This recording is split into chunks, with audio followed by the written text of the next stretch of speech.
Good morning, humans, or afternoon, depending on what class you're in. Mr. Bell here with another drawing exercise. This shall be drawing exercise number 4, so please do write that 4 in the upper right-hand corner of your page. And then this is going to be for September 10th and 11th. So do write that date as well. But it really is this number up in the corner that I use for grading purposes. So please do put that there. Okay, so beginning the exercise. This is an exercise that is, we're going to be using those lines, right? Those confident lines. And it's good practice for that muscle memory that we're really working on getting.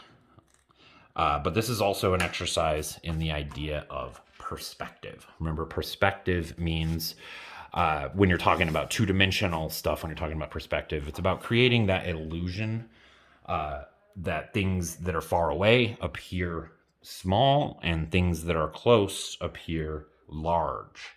We're going to do that with just using lines.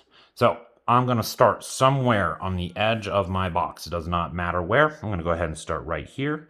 And then I'm going to draw a line that goes across the page. When you do this, start trying to think about the idea of ghost lines. Ghost lines are lines that you don't actually draw. It's kind of like practice for when you do that ghost line. So I'm going to pretend that I'm drawing. I'm not laying my pencil on the paper.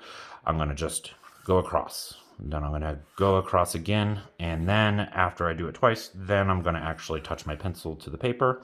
I'm going to draw that line.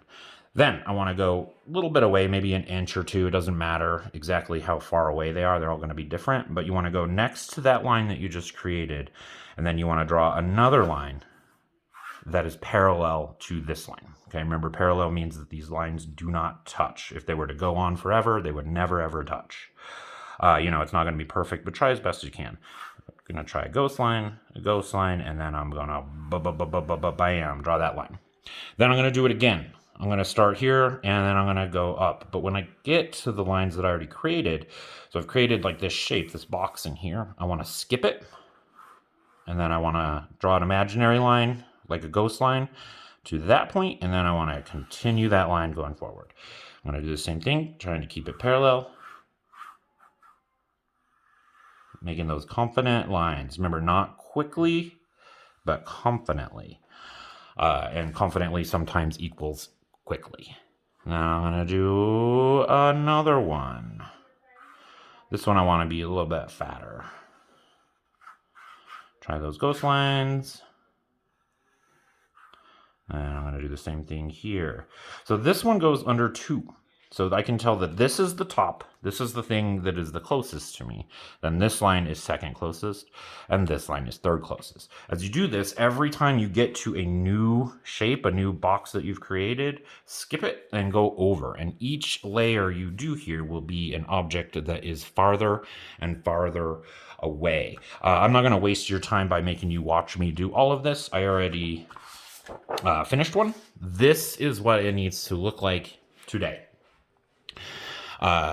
Remember, ignore that 3. This is drawing exercise number 4. This will be something that we need to use on the next class period, because we're going to start working with the idea of how to add shadows to objects. But about as populated as this one appears to be is what we're really looking for. This should take you, I would say, for me, it took me about 10 minutes to do all of this. For you guys who are a little bit less practiced, maybe about 15 minutes. Remember, this is not perfect. I did this confidently. I tried to do it pretty quickly. So my line's, not perfectly straight, and that is absolutely okay. This is still really, really good practice. So that's really all I have for this drawing exercise. Again, you want to do it over and over again. These lines need to be fully populated because it won't work well with the other things. I'm noticing here that, I draw a line there accidentally that I don't need. Sorry for shaking the camera. So do use a pencil for this. If you don't have a pencil, a pen will work, but you might want to go back and fix some things as we progress. Thank you very much, and I will see you soon.